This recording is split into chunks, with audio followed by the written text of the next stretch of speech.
Olá, meus queridos! No vídeo de hoje vamos trabalhar com uma questão que é a questão dos aquíferos. Vamos lá! Quando a gente fala de aquíferos, o que é um aquífero? Primeiramente, vamos começar com o conceito do que é isso, para isso ficar bem claro para vocês. Um aquífero, ele diz respeito a um reservatório, um grande reservatório de água subterrânea. A água do planeta, ela está devidamente distribuída em variadas formas, Quando nós estudamos a questão da água, é importante estudar que a gente tem água doce, água salgada. É importante dizer que dentro dessa água doce, que já é uma porcentagem muito menor, já é uma pequena porcentagem de toda a água do mundo, toda a água doce, ela está distribuída de variadas formas. Ela tem a água líquida, nos rios, nos lagos, sob a forma superficial, Superficial quando você consegue visualizar a olho nu, você consegue visualizar um rio, você consegue visualizar na paisagem, um lago. E o aquífero diz respeito a um volume de água que está disposto em uma estrutura de ambiente subterrâneo. Então, você não visualiza um aquífero. Para um aquífero existir, geralmente a natureza dispõe de uma estrutura de rochas, como, por exemplo, rochas sedimentares, para permitir, em um determinado ponto, a infiltração dessa água, para essa água fazer um processo de infiltração e de percolação, essa água conseguir ir infiltrando, e há um ponto, há uma estrutura de armazenamento dessa água, de tal forma que ela fique ali armazenada, E aí a gente segue estudando isso aqui com dois grandes exemplos de aquíferos brasileiros. Só são estes aquíferos no Brasil? Não.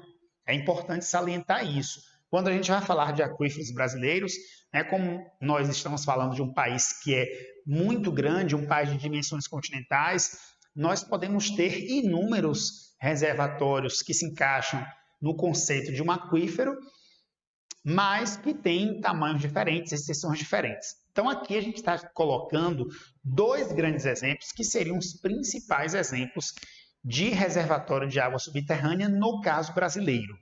Os dois, são destaques mundiais em termos de extensão e do volume de água armazenada aí.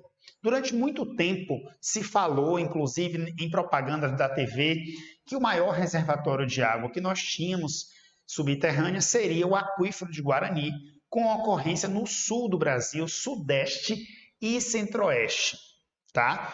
Então, esse mega reservatório é um mega reservatório, de água no subsolo brasileiro, como também de países vizinhos, como Brasil, Argentina, Paraguai e Uruguai. Então, em comum aqui de cara, a gente já olha para isso e observa que a gente tem aí exatamente os atuais países do bloco econômico Mercosul, o que significa dizer que toda vez que esse bloco ele se reúne, toda vez que esse bloco econômico ele se reúne, ele está sujeito a sentar para conversar, uma série de pautas, e uma dessas pautas pode ser a gestão das águas do aquífero de Guarani. O que fazer com essa água, Como explorar, como administrar, todo esse processo aí é importante pensar, é importante salientar.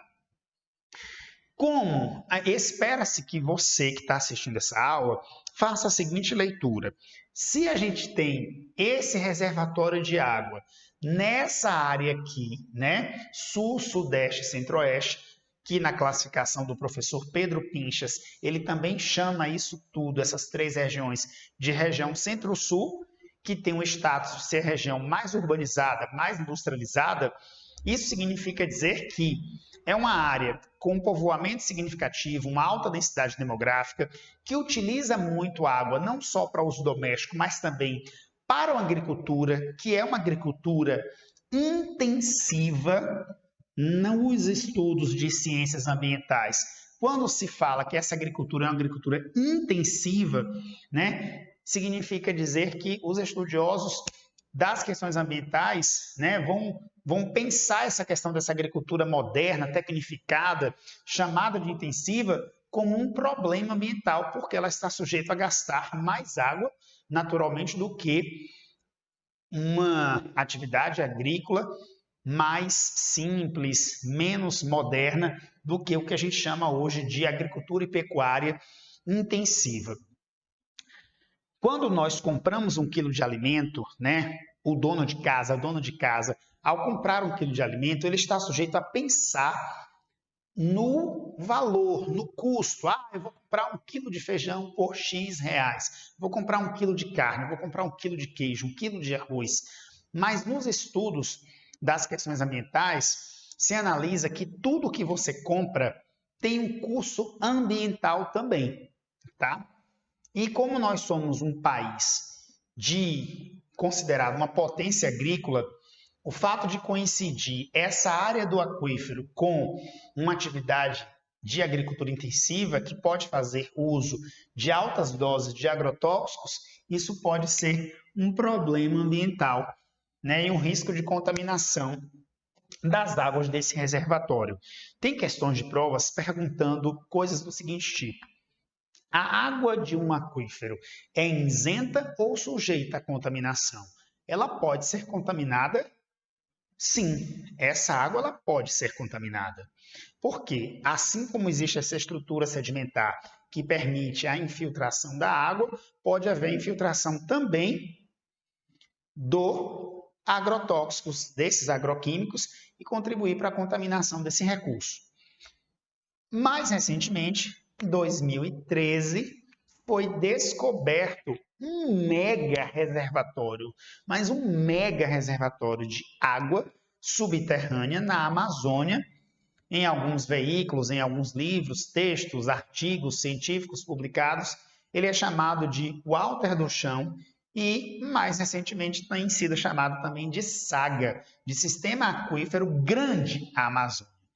Quando você vai estudar isso, vai tentar estudar isso, pensar no mapeamento para, né, fazer um levantamento matematicamente falando, de quanto isso seria de água, né, os relatos, os registros disso, é de uma quantidade absurda de água que não existe em nenhuma outra parte do mundo. Então, a Amazônia ela tem uma estrutura de relevo que é uma estrutura disposta, né, no que alguns chamam de anfiteatro, uma estrutura que tem uma periferia alta e um centro rebaixado.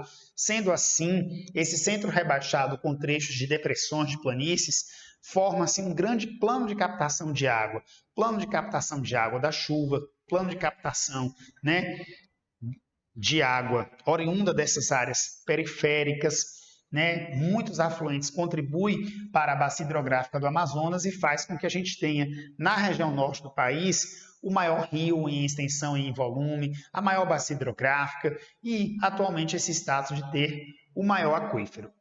Agora, essa água ela não é tão utilizada assim, porque na região norte do país, a gente utiliza também a expressão que trata-se de um vazio demográfico, trata-se de uma área que, né, também chamada de anecúmeno, uma área com uma quantidade restrita de uma área com uma quantidade restrita de pessoas, né, que tem a menor porcentagem de pessoas comparando aí as regiões brasileiras, tá?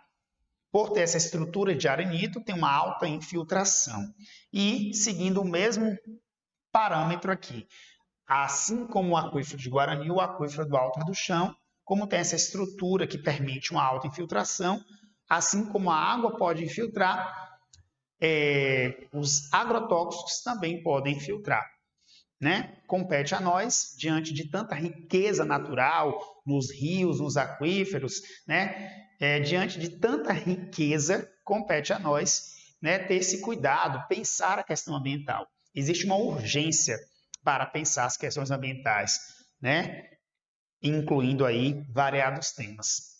Esperamos que esses recursos tão ricos, né, que hajam cuidado, que as autoridades tenham cuidado, né, tenha zelo em relação a essa riqueza absurda que é a água nas suas variadas formas.